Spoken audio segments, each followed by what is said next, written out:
ஓம் சிவாய. வணக்கம் நேயர்களே, ஸ்பிரிச்சுவல் டிவி நேயர்களுக்கு லக்ஷ்மி நாராயண அன்பு வணக்கங்கள். இப்போ நம்ம பார்க்க போகிறது வார ராசி பலன். ஸோ நான் எப்போதுமே சொல்கிறதாங்க, லக்னத்துக்கு பாருங்கள். ராசிக்கு பார்ப்பதை விட லக்னத்துக்கு பாருங்கள், ரொம்ப பர்ஃபெக்டாக இருக்கும். உதாரணமாக ஒரு மகர லக்னம் விருச்சிக ராசினா நீங்கள் விருச்சிக ராசிக்கான பலன்களை பார்க்குறோம். மகர ராசிக்கான பலன்களை பார்க்கும்போது ரொம்ப பர்ஃபெக்டாக இருக்கும். முதல்ல வர்றது பொது பலன்கள், அதுக்கப்புறம் தசாபுக்தி பலன்கள். ஸோ உங்கள் ஜாதகத்தில் என்ன தசாபுக்தி அந்தரங்கள் வருதோ அதை மிங்கிள் பண்ணி பார்க்கணும், ரொம்ப பர்ஃபெக்டாக இருக்கும். வீடியோட எண்டில் டிப் ஆஃப் த வீக் இருக்குது, மறக்காமல் பாருங்கள். மேஷராசி. ஸோ மேஷராசிக்கு பார்த்திங்கன்னா உங்களது ராசி அதிபதி செவ்வாய், அவர் 1-8 அதிபதி. உங்களுக்கு 9 இருக்கும்போது தந்தை சார்ந்த விஷயங்களை ரொம்ப கவனமாக இருக்கணும். வெளிநாட்டில் இருக்கவங்களுக்கு சின்னதாக ஒரு சட்ட சிக்கல்களோ ஒரு சின்ன ஸ்ட்ரெஸ்ஸஸோ வர்றதுக்கான வாய்ப்புகள் இருக்கனால கொஞ்சம் கவனமாக இருக்கணும். அப்பா கிட்ட வாக்குவாதங்கள் பண்ணுறதெல்லாம் தவிர்த்துக்கிறது ரொம்ப ரொம்ப நல்லது. 2 மற்றும் 7 அதிபதியான சுக்கிரன். ஸோ 2 மற்றும் 7 அதிபதி சுக்கிரன் 8 இருக்கும்பொழுது கொஞ்சம் கவனமாக இருக்கணும்.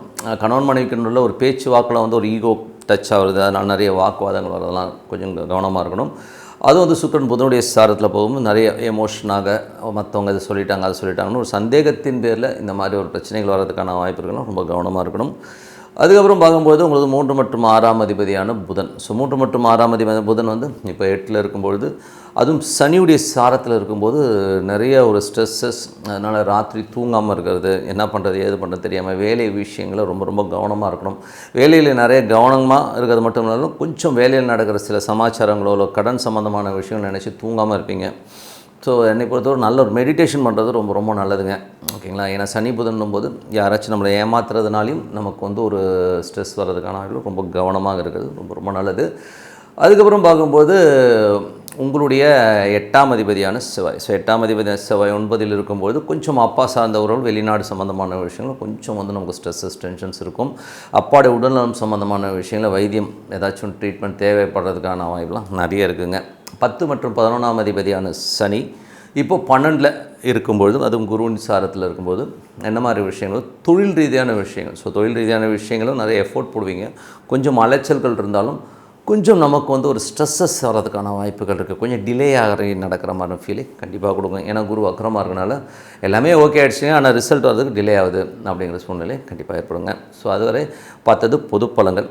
இப்போ பார்க்க போகிறது தசாபுக்தி பலன்கள். ஸோ தசாபுக்தி பலன்களில் மேஷ லக்னமாக இருந்து சூரியன் தசாபுக்தி வந்துருங்க. சூரியன் இப்போ 8 இருக்காருங்க. 5 அதிபதி உங்களுக்கு 8 இருக்கும்போது குழந்தை சம்மந்தமான விஷயங்களில் கொஞ்சம் ஸ்ட்ரெஸ்ஸஸ் டென்ஷன்ஸ் இருக்கிறதுக்கான வாய்ப்புலாம் இருக்குது. அதனால் கொஞ்சம் கவனமாக ஹேண்டில் பண்ணுறது ரொம்ப ரொம்ப அவசியம். குழந்தைகள்கிட்ட கொஞ்சம் வாக்குவாதங்கள்லாம் பண்ணுறதை தவிர்த்துக்கிறது ரொம்ப ரொம்ப நல்லதுங்க. அது மட்டும் இல்லை, வேலை விஷயங்களையும் சொல்லுங்கள், வேலை பார்க்குற இடங்கள் கடன் சம்மந்தமான விஷயங்கள்லையும் கொஞ்சம் இந்த ஆர்கியூமெண்ட்டெல்லாம் தவிர்த்துக்கோங்க. ஏன்னா அது தேவையில்லாத ஒரு வாக்குவாதங்கள் சண்டை சச்சரவாக மாறதுக்கான வாய்ப்புகள்லாம் ரொம்ப ரொம்ப கவனமாக இருக்கணும்.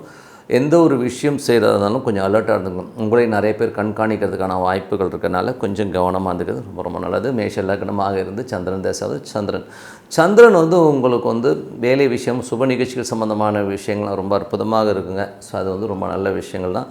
ஒரு புதன்கிழமைகள் வியாழக்கிழமையில் மட்டும் கொஞ்சம் கவனமாக இருக்கணும். ஏன்னா 8 போகும்போது கொஞ்சம் ஸ்ட்ரெஸ்ஸஸ் டென்ஷன்ஸ் வர்றதுக்கான புதனில் செவ்வாய் புதனில் கொஞ்சம் கவனமாக இருந்துக்குங்க. அதுக்கப்புறம் பார்க்கும்போது மேஷ லக்னமாக இருந்து செவ்வாய் தசாபதினா செவ்வாய் 9 இருக்கும்போது வெளிநாட்டில் இருக்கவங்க அப்பா சம்மந்தமான உறவில் கொஞ்சம் எமோஷன் ஸ்ட்ரெஸ்ஸஸ் இருக்கும். கொஞ்சம் லீகல் சம்மந்தமான விஷயங்களும் கொஞ்சம் கேர்ஃபுல்லாக இருக்கணும். வெளிநாடு வெளியூர் பிரயாணம் போது கொஞ்சம் டிஸ்கம்ஃபர்ட்டாக ஃபீல் பண்ணுவீங்க, ஓகேங்களா. ஸோ மேஷ லக்னமாக இருந்து ராகு தேசம். ராகு 11 சுயசாரத்தில் இருக்கும்போது நல்ல ட்ராவலான நல்ல லாபங்கள் நல்ல ஏற்றங்கள் வர்றதுக்கான வாய்ப்புலாம் ரொம்ப அற்புதமாக இருக்குங்க. ஸோ ரொம்ப நல்ல விஷயங்கள் தான். சில நேரங்களில் சில விஷயங்கள் ஒரு விஷயத்துக்கு போகும்போது அந்த விஷயம் கொஞ்சம் டிலேடாக நடக்கிற மாதிரி சூழ்நிலை ஏற்படுத்தும், ஓகேங்களா. அது ஒரு சின்ன விஷயம் தான். மற்றபடி லாபங்கள் வரும்னா கண்டிப்பாக நல்ல லாபங்கள் வர்றதுக்கான வாய்ப்பு ரொம்ப நல்லா இருக்குது.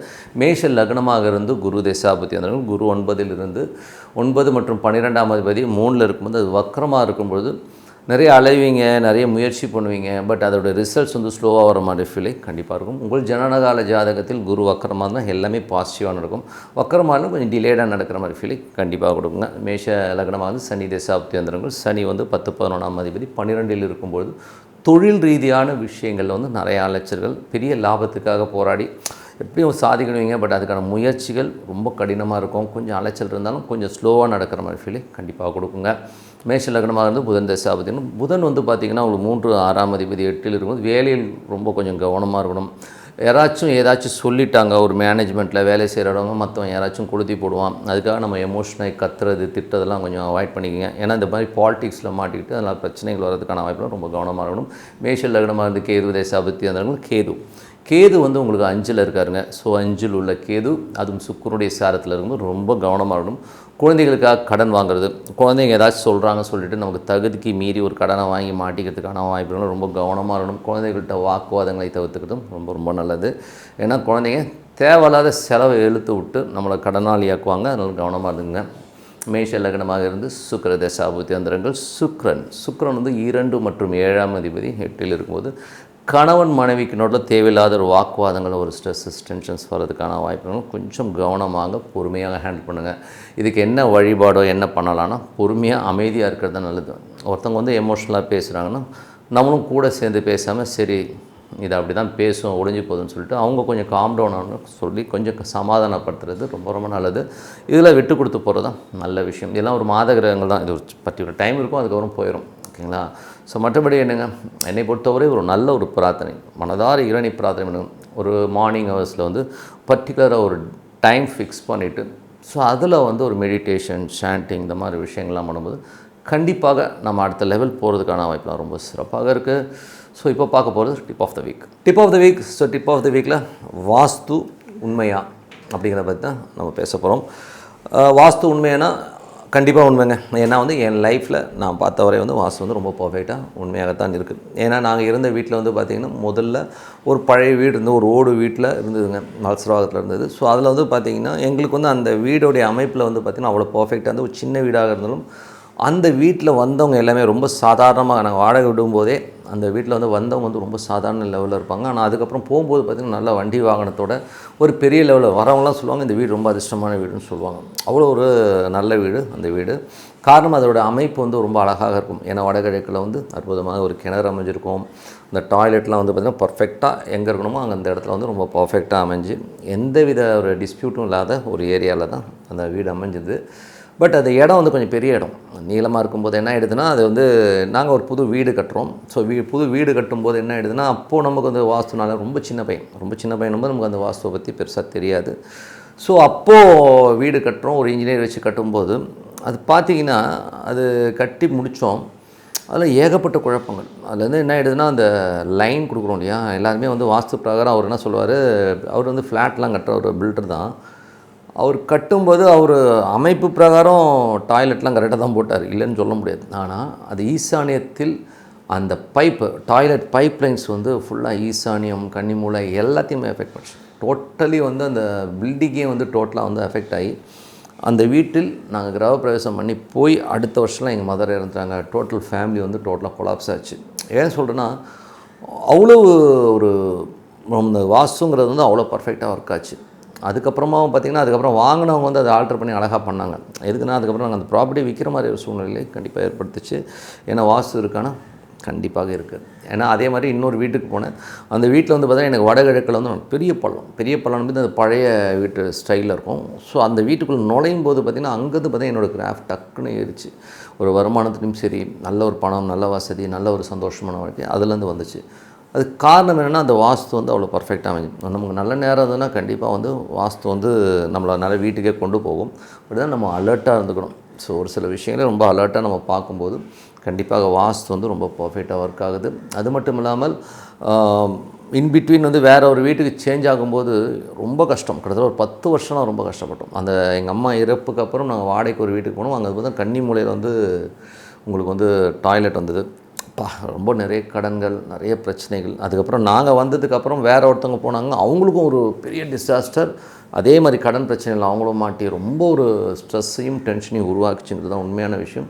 ஸோ வாஸ்து உண்மையா அப்படின்னா பர்ஃபெக்டாக உண்மை. நம்ம எவ்வளோ செலவு பண்ணுறோம், வாஸ்துக்கு செலவு பண்ணுறது ரொம்ப முக்கியம். அது மட்டும் இல்லாமல் அளவுகள் ரொம்ப முக்கியங்க. ஆக்சுவலாக வந்து வாஸ்துவில் வந்து அந்த ரூமோட அளவுகள் ரொம்ப முக்கியம். அதே மாதிரி வந்து இந்த மாதிரி கோஸாக இருக்கிறது இதெல்லாம் வந்து ரொம்ப முக்கியம். அதில் வந்து வடகிழக்கு மட்டும் நீண்டிருந்ததுன்னா ஒன்றும் பிரச்சனை கிடையாது. மற்றது இருந்ததுன்னா நீங்கள் வந்து ஸ்கொயர் பண்ணி பண்ணுறது ரொம்ப நல்லதுங்க. இல்லைனா அது தேவையில்லாத மன உளைச்சலையும் ஒரு டென்ஷனையும் கொடுக்குங்கிறது வந்து எந்தவித சந்தேகமும் இல்லை. அதனால் வாஸ்துங்கிற சயின்ஸ் வந்து ரொம்ப பர்ஃபெக்டாக இருக்கும். இது வந்து ரொம்ப சிம்பிளாக பார்க்கணும்னா வடகிழக்கு தென் தென்கிழக்கு, அதாவது வடகிழக்கை வந்து நம்ம ஈசானியம் சொல்லும், தென்கிழக்கை வந்து கன்னிமூலம். இந்த 2 இடத்துல டாய்லெட் வரக்கூடாது. ரொம்ப மெயினான ப்ராப்ளம் அங்கே தான் வரும். ஸோ டாய்லெட் பைப்ஸோ அங்கே கிராஸ் ஆகாமல் இருக்கிறது ரொம்ப ரொம்ப நல்லது.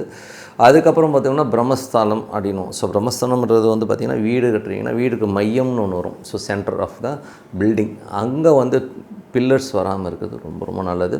அப்புறம் ஜென்ரலாக வந்து மேற்கு பகுதியில் வந்து உங்களுக்கு வந்து படிக்கட்டுகள் அமைகிறது ரொம்ப ரொம்ப நல்லது. அதுக்கப்புறம் வெயிட்டு எதுவுமே வந்து வடக்கு கிழக்கில் இல்லாமல் இருக்கிறது. இதெல்லாம் வந்து ஒரு ஜென்ரலான ரூல், ஓகேங்களா. வடக்குலேயும் கிழக்குலையும் வெயிட் ஏறாமல்னா ரொம்ப அதிகமாக வெயிட் இல்லாமல் பார்த்தோம். அதே மாதிரி அந்த இடத்துல வந்து கொஞ்சம் இடம் அதிகமாக இருக்கிற மாதிரி விட்டுட்டிங்கன்னா ரொம்ப நல்லாயிருக்கும். வடகிழக்கில் கிணறு அமையிறது நல்லது. பள்ளமாக வடக்கும் கிழக்கும் வடகிழக்கும் கொஞ்சம் பள்ளமாக இருக்கிறது ரொம்ப நல்லது. ஸோ இதெல்லாமே சயின்ஸாக நடக்கணும், சூப்பராக ஒர்க் ஆகுதுங்க. அது ஜியாகிரபிக்கலில் வந்து சில பேர் வந்து அந்த மாதிரி இடத்துல போய் குடியிருப்பாங்க, அவங்க எக்கனாமிக்கல் ஸ்டேட்டஸ்லாம் வந்து வேறு லெவலில் முன்னேறலாம் கண்டிப்பாக பார்த்துருக்கோம். அதனால் வந்து வாஸ்து உண்மையான கண்டிப்பாக உண்மை. யாராவது வீடு கட்டுறீங்கன்னா நல்ல வாஸ்து நிபுணரை வச்சு பாருங்கள், அதுக்கு செலவு பண்ணுறது தப்பே கிடையாது. ஏன்னா ஒரு பர்ஃபெக்டான வீடு அமைஞ்சிச்சுன்னா அதுக்கப்புறம் குடும்பம் இல்லை, எத்தனையோ ஒரு பரம்பரையாக நீ வாழப்போகிற வீடு அற்புதமான வீடாகவே வாழ்த்துக்கள்னு சொல்லிட்டு உங்களிடம் விடைபெறுவது உங்கள் லக்ஷ்மி நாராயணன். நன்றி, வணக்கம்.